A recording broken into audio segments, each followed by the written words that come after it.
전 세계 하늘을 지배하는 첨단 항공우주 산업의 배후에는 거대한 티타늄의 제국 러시아가 군림하고 있습니다.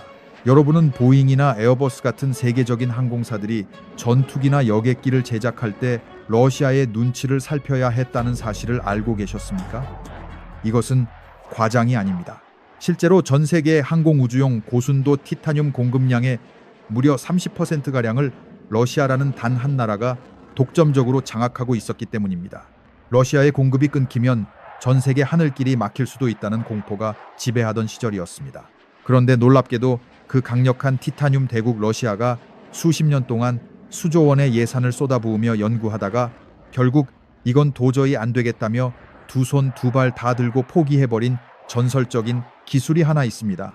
그들이 왜 그토록 원하던 기술을 포기할 수밖에 없었는지 그 참혹한 공장 내부를 한번 상상해 보시길 바랍니다. 지금 공장 안에서는 거대한 기계가 윙윙거리는 굉음을 내며 금값보다 비싼 티타늄 덩어리를 아주 정밀하게 깎아내고 있습니다. 하지만 여기서 믿기 힘든 비극이 발생합니다. 정교하게 깎아내서 완성된 부품은 전체 덩어리의 고작 10% 수준에 불과하고 나머지 90%라는 압도적인 양은 공장 바닥에 수북이 쌓이는 차가운 가루가 되어버립니다. 이 바닥에 굴러다니는 가루들이 사실은 원래 금값에 육박하는 초고가 소재입니다. 문제는 이 티타늄 가루가 공기 중의 산소와 단 한 번이라도 접촉하는 순간 그 운명이 완전히 뒤바뀐다는 점입니다. 산소가 묻은 티타늄은 다시는 항공기 부품으로 부활할 수 없는 저질 소재가 되어버립니다. 결국 이 비싼 쓰레기들은 원래 가치의 수십 분의 1도 안 되는 헐값의 고철로 팔려나갔습니다. 러시아는 이 달라붙은 산소를 강제로 떼어내어 티타늄을 되살리는 마법 같은 기술을 만들려다 결국 기술적 한계에 부딪혀 포기하고 말았습니다. 그런데 바로 이 지점에서 대반전이 일어납니다. 티타늄 광산 하나 없는 대한민국이 러시아도 포기한 이 쓰레기 가루를 새 것보다 더 완벽하게 되살리는 혁명적인 기술을 세계 최초로 개발해낸 것입니다. 이 기술 덕분에 티타늄 가격은 절반으로 뚝 떨어졌고 53일이나 걸리던 지루한 물류 기간은 단 11일로 단축되었습니다. 도대체 대한민국은 어떻게 이런 불가능을 가능케 했을까요? 오늘 영상에서는 세 가지 핵심적인 이야기를 깊이 있게 풀어보겠습니다. 첫 번째는 티타늄이라는 금속이 도대체 어떤 정체성을 가졌길래 이토록 비싸고 전략적으로 중요한지 분석하겠습니다. 두 번째는 티타늄의 강국, 러시아는 왜 처참하게 실패했으며 우리나라는 어떤 창의적인 해법으로 성공의 열쇠를 쥐었는지 살펴보겠습니다. 마지막 세 번째는 이 독보적인 기술이 우리의 차세대 전투기 KF-21과 우주 로켓 누리호, 그리고 대한민국 경제 전체에 어떤 거대한 파급력을 가져올지 진단해 보겠습니다. 오늘 이 영상을 끝까지 시청하신다면 티타늄이라는 금속이 왜 인류가 꿈꾸는 궁극의 소재인지, 그리고 대한민국이 어떻게 소재 주권이라는 강력한 국가적 무기를 확보하게 되었는지 명확하게 이해하실 수 있을 것입니다. 본격적인 분석에 들어가기에 앞서 아직 구독하지 않으신 분들은 지금 구독 버튼을 눌러주시면 감사하겠습니다. 여러분의 관심이 대한민국 경제의 가치를 높이는 큰 힘이 됩니다. 자, 이제 티타늄이라는 녀석이 대체 무엇이길래 전 세계가 이토록 열광하면서도 골머리를 앓고 있는지 그 정체부터 확실하게 파헤쳐 보겠습니다. 티타늄은 사실 우리 주변 실생활 속에서도 생각보다 꽤 친숙하게 쓰이고 있습니다. 여러분이 쓰시는 세련된 디자인의 고급 안경테부터 명품 골프채, 심지어 불의의 사고로 다친 몸 안에 삽입하는 인공관절까지 티타늄은 이미 우리 삶의 깊숙한 곳까지 들어와 있습니다. 하지만 티타늄이 진정한 금속의 제왕으로서 압도적인 존재감을 발휘하는 곳은 따로 있습니다. 바로 거친 바람을 뚫고 솟구쳐 오르는 저 드넓은 하늘입니다. 최첨단 전투기의 심장이라 불리는 엔진 부품부터 수백 명의 승객을 실어 나르는 거대 여객기의 날개 뼈대, 그리고 지구 궤도를 넘어 우주로 뻗어나가는 로켓까지, 만약 티타늄이 존재하지 않는다면 인류는 아예 하늘을 날 수조차 없었을 것이라고 단언할 수 있습니다. 왜 그렇게까지 극단적으로 말하느냐고요? 티타늄의 물리적 특성은 가히 사기적이라고 할 만큼 독보적이기 때문입니다. 티타늄은 강철보다 무려 43%나 가벼우면서도 강도는 철과 비슷하거나 오히려 더 강력한 수준을 자랑합니다. 가벼운데 강하다는 것. 이것이 항공우주 산업에서 얼마나 절대적인 가치를 가지는지는 굳이 설명할 필요도 없을 것입니다. 게다가 가벼운 금속의 대명사인 알루미늄보다 부식에 견디는 내식성이 2배나 강하며 섭씨 1600도가 넘는 지옥 같은 고온의 화염 속에서도 형태가 뒤틀리지 않고 꿋꿋하게 버텨냅니다. 이것을 비유하자면 이렇습니다. 가혹한 풀코스 4만 2195m를 완주해야 하는 마라톤 선수를 한번 상상해 보십시오. 남들보다 압도적인 체력을 가졌으면서도 몸은 깃털처럼 가벼워야 하고 숨이 턱 밑까지 차오르는 폭염 속에서도 끝까지 견뎌내야 합니다. 티타늄이 바로 그런 만능형 선수입니다. 가볍고 강하며 극한의 추위와 더위에도 전혀 흔들림이 없기에 전투기 엔진처럼 생과 사를 오가는 극한의 환경에서 견뎌야 하는 부품에는 티타늄 말고는 사실상 대안이 존재하지 않습니다. 그런데 여기서 엄청난 모순과 반전이 발생합니다. 사실 티타늄은 지구상에 아주 흔하게 널려 있는 물질입니다. 지각을 구성하는 원소 중에서 무려 9번째로 흔한 금속입니다. 철이나 알루미늄처럼 발에 채일 정도로 도처에 깔려 있다는 뜻입니다. 그런데 시장 가격은 어떻습니까? 스테인리스 강보다 무려 6배가 넘는 천문학적인 몸값을 자랑합니다. 이렇게 흔한데 왜 이렇게 미치도록 비싼 걸까요? 그것은 결코 땅에서 캐내기가 어려워서가 아닙니다. 가공하는 과정이 그야말로 지옥같이 까다롭고 어렵기 때문입니다. 티타늄은 녹는 온도에 도달하는 순간 그 성격이 완전히 광적으로 돌변합니다. 주변에 존재하는 산소나 질소 같은 기체들을 닥치는 대로 빨아들여 자기 몸 안으로 깊숙이 흡수해버립니다. 과학자들은 이런 티타늄의 특성을 가리켜 보편적 용매라고 부릅니다. 닿는 것은 무엇이든 녹여서 흡수해버린다는 무시무시한 뜻이죠. 쉽게 비유하자면 갓 쪄낸 아주 끈적끈적한 떡을 생각하시면 됩니다. 뜨거운 떡을 손으로 만지는 순간 공기 중에 미세한 먼지부터 비닐 조각, 심지어 지문까지 순식간에 다 달라붙어 버리지 않습니까? 티타늄이 녹아있는 상태가 딱 그 모양입니다. 공기 중에 산소가 티타늄에 찰싹 달라붙는 순간 티타늄은 금속 특유의 유연함을 잃어버리고 유리처럼 너무나 쉽게 산산조각 나는 취약한 성질로 변질되어 버립니다. 전문 용어로는 이를 취성이라고 부르는데 시속 수천 킬로미터로 비행하는 전투기 엔진 부품이 비행 중에 유리처럼 깨진다고 가정해 보십시오. 정말 상상만 해도 끔찍한 대참사가 일어날 것입니다. 이 때문에 티타늄을 제대로 가공하려면 산소가 완전히 차단된 완벽한 진공 상태에서 수십억 원짜리 특수 장비를 동원해 아주 정밀하고 천천히 다뤄야만 합니다. 결국 우리가 지불하는 티타늄 가격의 80% 이상은 원재료의 가치가 아니라 이 까다로운 공정을 유지하기 위해 들어가는 막대한 가공 비용인 것입니다. 여기서 진짜 심각한 문제가 터져 나옵니다. 처음에 말씀드린 공장의 풍경을 다시 떠올려 보십시오. 티타늄 덩어리를 정교하게 깎아서 고난도 전투기 부품 하나를 완성하면 실제 비행기에 들어가는 부분은 전체 덩어리의 겨우 10%뿐입니다. 나머지 90%는 깎여나간 가루와 쇳 조각, 즉 스크랩이 되어 공장 바닥에 수북하게 쌓입니다. 이 바닥에 뒹구는 가루들은 원래대로라면 금값과 맞먹는 초고가 티타늄이었지만 가공 중에 이미 공기 중의 산소와 결합해버렸기 때문에 다시는 항공기 부품으로 재활용할 수 없는 쓰레기 같은 고철이 되고 맙니다. 100만 원어치 금 같은 재료를 사와서 10만 원어치만 간신히 사용하고 나머지 90만 원어치는 눈물을 머금고 쓰레기통에 던져버려야 했던 것. 이것이 지난 80년 동안 전 세계 항공우주 산업의 리더들이 피눈물을 흘리며 감내해야만 했던 잔인하고 비효율적인 현실이었습니다. 미국과 유럽, 심지어 정밀 가공의 달인이라 불리는 일본조차도 이 비효율적인 자원 낭비의 문제를 지난 80년 넘게 해결하지 못하고 속수무책으로 당해왔습니다. 도대체 왜 전 세계 천재 과학자들이 이 간단해 보이는 문제를 풀지 못했던 걸까요? 여기서 우리는 무려 80년 동안이나 티타늄 산업을 지배해온 철옹성 같은 기술 이야기를 해야만 합니다. 때는 1940년대 윌리엄 크롤이라는 천재적인 과학자가 티타늄을 대량으로 추출하는 방법을 세상에 내놓았습니다. 이를 그의 이름을 따서 크롤 공정이라 부릅니다.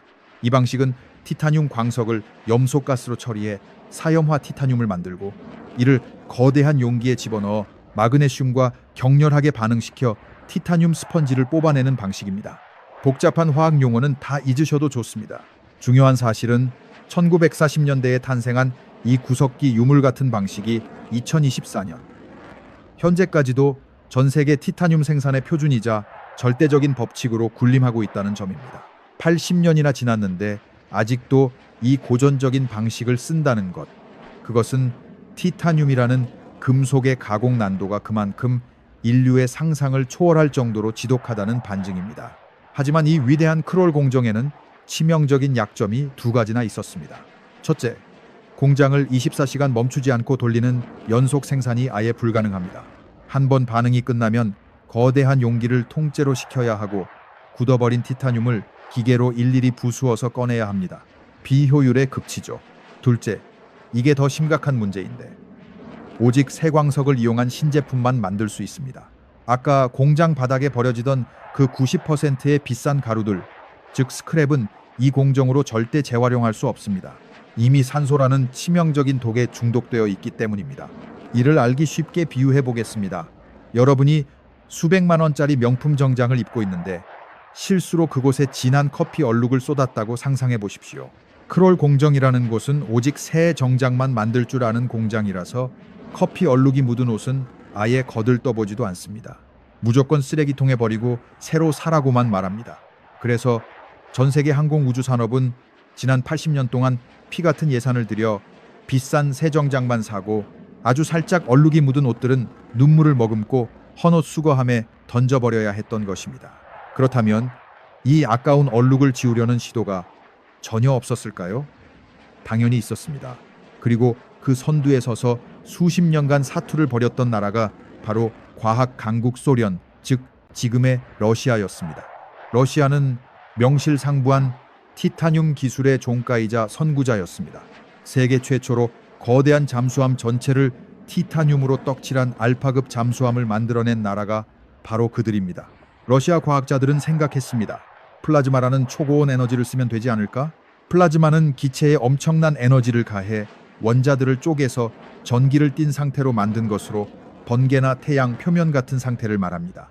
그들은 수소 플라즈마를 산소에 찌든 티타늄에 쏘면 수소가 산소를 가로채서 물이 되어 날아가지 않을까 하는 가설을 세웠습니다. 이론은 정말 완벽했습니다. 산소를 물로 바꿔 증발시킨다면 티타늄 안에 산소만 쏙 빠져나갈 테니까요.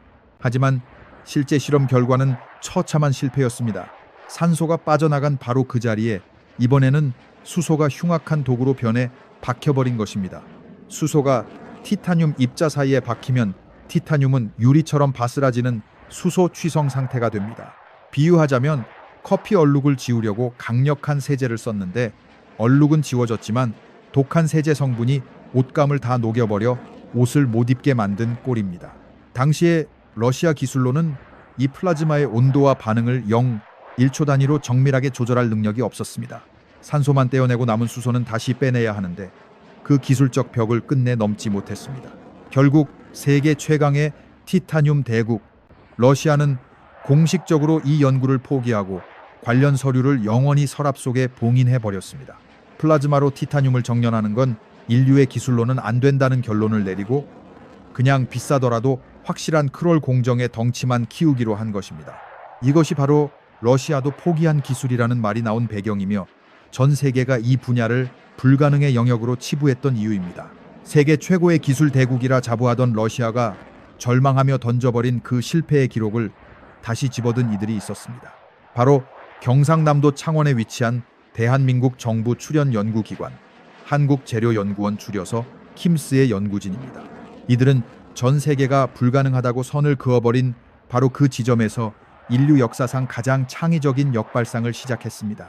러시아를 비롯한 기존의 강대국들이 실패했던 가장 큰 원인은 너무나도 성급하게 모든 문제를 한 번에 해결하려고 했기 때문입니다.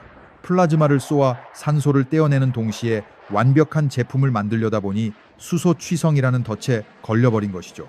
하지만 대한민국의 연구진은 이 복잡한 공정을 두 단계로 정밀하게 분리하는 하이브리드 전략을 세웠습니다. 그 첫 번째 단계는 아르곤과 수소를 정교하게 배합한 가스를 플라즈마 상태로 만들어 무려 10,000도 이상의 초고온 태양 열기를 뿜어내는 것입니다. 이때 발생하는 강력한 원자 수소가 티타늄 표면에 마치 자석처럼 달라붙어 있던 산소와 결합하여 수증기 형태로 날아갑니다. 하지만 여기서 멈춘다면 러시아의 실패를 반복하게 됩니다. 대한민국의 진짜 승부수는 바로 두 번째 단계에 있었습니다. 산소가 빠져나간 직후 티타늄이 다시 수소를 빨아들이기 전에 즉각적으로 초고진공 모드로 전환하여 내부에 잔류하는 미세한 수소들까지 강제로 빨아내버리는 것입니다. 이를 다시 세탁기에 비유하자면 러시아는 세제만 잔뜩 풀고 헹구지 않아 옷을 망친 꼴이지만 대한민국은 강력한 세제로 얼룩을 지운 뒤 즉시 고성능 건조와 스팀으로 세제 성분까지 완벽하게 날려버린 셈입니다. 이 정밀한 제어 기술의 결과는 그야말로 경이로웠습니다. 산소 농도가 1500ppm 이상이라 도저히 쓸모없던 쓰레기 스크랩이 항공기 엔진 제작 기준인 500ppm 이하로 뚝 떨어졌습니다. 폐기물 취급받던 쓰레기가 순식간에 하늘을 나는 첨단 전투기의 엔진 부품으로 화려하게 부활한 것입니다. 이것은 단순한 재활용이 아니라 가치를 극한으로 끌어올리는 업사이클링의 진수입니다. 숫자로 증명된 성과는 더욱 충격적입니다. 기존 방식 대비 생산 비용은 무려 50% 이상 절감되었고 에너지 소비량 또한 50%에서 60%나 줄어들었습니다. 이 혁명적인 기술은 연구실 안에서만 머물지 않았습니다. 대한민국 항공 엔진의 자존심이자 KF-21 보라매의 엔진을 제작하는 한화 에어로스페이스가 이 기술을 즉각 전수받았습니다. 1979년부터 지금까지 무려 46년 동안 항공 엔진 10,000대 이상을 생산해온 한화의 노하우가 이 기술과 결합하면서 이제 우리나라는 비싼 티타늄 부품을 러시아나 일본에서 구걸하듯 사오지 않아도 되는 독자적인 생산 체계를 구축하게 된 것입니다. 기술의 완성만으로는 부족했습니다. 진정한 주권을 확보하기 위해서는 원재료를 안정적으로 확보할 수 있는 공급망의 혁신이 반드시 뒤따라야 했습니다. 그런데 2022년 2월 러시아가 우크라이나를 침공하면서 전 세계 티타늄 시장에는 그야말로 유례없는 대지진이 일어났습니다. 앞서 말씀드린 것처럼 전 세계 항공 우주용 티타늄의 30%가량을 장악하고 있던 러시아의 공급망이 단숨에 얼어붙은 것입니다. 보잉은 전체 티타늄 수요의 35%를 러시아에 의존하고 있었고 에어버스 역시 상황은 다르지 않았습니다. 전쟁의 포화 속에서 서방의 제재 리스크와 보험료 급등, 그리고 물류 차단이라는 삼중고가 겹치며 러시아산 티타늄은 사고 싶어도 살 수 없는 귀하신 몸이 되었습니다. 이 위기의 순간 우리 대한민국도 예외는 아니었습니다. 국산 전투기 KF-21의 본격적인 양산이 눈앞이었고 누리호 발사 프로젝트와 K9 자주포의 폭발적인 수출 행진이 이어지던 방산 르네상스의 시기였습니다. 만약 러시아에 의존하던 티타늄 공급이 막힌다면 대한민국의 방위산업 전체가 멈춰설 수도 있는 절체절명의 위기였습니다.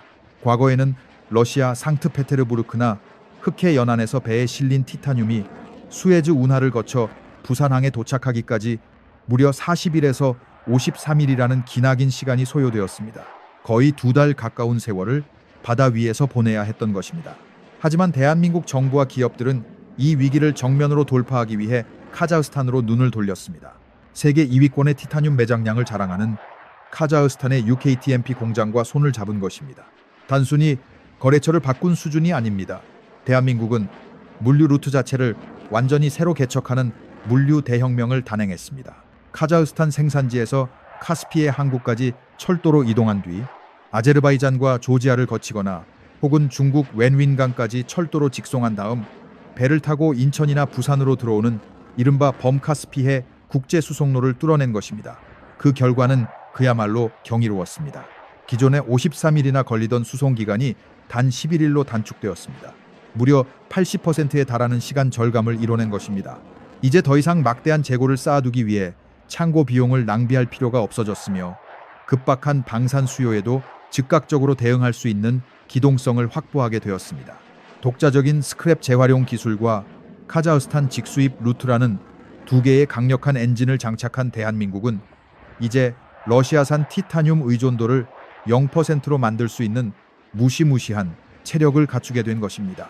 이것은 단순한 수입 다변화를 넘어 국가 안보와 직결된 전략 물자의 완전한 주권을 확보했다는 역사적 선언입니다. 물론 우리가 가야 할 길에는 여전히 냉정하게 살펴봐야 할 리스크들이 존재합니다. 수소 플라즈마 기술은 산소를 완벽히 제거함과 동시에 수소라는 새로운 불순물을 완벽히 통제해야 하는 양날의 검과 같습니다. 단 1%의 미세한 수소라도 남아있다면 비행 중인 엔진이 공중 분해될 수 있기에 한화 에어로스페이스는 기존보다 훨씬 더 혹독하고 엄격한 전수 검사 시스템을 유지하며 품질의 완벽을 기해야 합니다. 또한 전 세계적인 전기료 상승이라는 경제적 변수와 중앙아시아의 불안정한 지정학적 정세 역시 우리가 끊임없이 관리해야 할 숙제입니다. 그럼에도 불구하고 이 기술이 가져올 파급 효과는 상상을 초월합니다. 대한민국이 세계 4대 방산 수출국으로 도약하는 과정에서 경쟁국들이 비싼 정품 티타늄을 쓸 때 우리는 성능은 동일하면서 가격은 절반인 재활용 티타늄을 사용할 수 있게 되었습니다. 이는 조 단위가 오가는 글로벌 수주전에서 대한민국의 압도적인 가성비라는 무기를 쥐어줄 것입니다. 나아가 이 기술은 미래형 도심 항공 모빌리티인 UAM과 수소 연료 전지 산업의 지형도까지 바꿀 것입니다. 가벼우면서도 저렴해진 티타늄이 하늘을 나는 택시와 수소차의 핵심 소재로 쓰이게 된다면 과거 일본이 탄소 섬유 기술로 세계 시장을 장악했던 것 이상의 선순환 구조가 대한민국을 중심으로 형성될 것입니다. 티타늄은 한때 인류에게 꿈의 소재였지만 동시에 비용의 악몽이었습니다. 하지만 남들이 포기하고 등 돌린 그 불가능의 영역에 도전한 대한민국의 집념이 이제 소재 주권이라는 거대한 열매를 맺고 있습니다. 오늘 전해드린 이 티타늄의 기적이 대한민국의 미래를 어떻게 바꿔놓을지 여러분은 어떤 기대를 품고 계십니까? 도전과 혁신의 이야기는 앞으로도 계속될 것입니다. 긴 시간 시청해주셔서 감사합니다.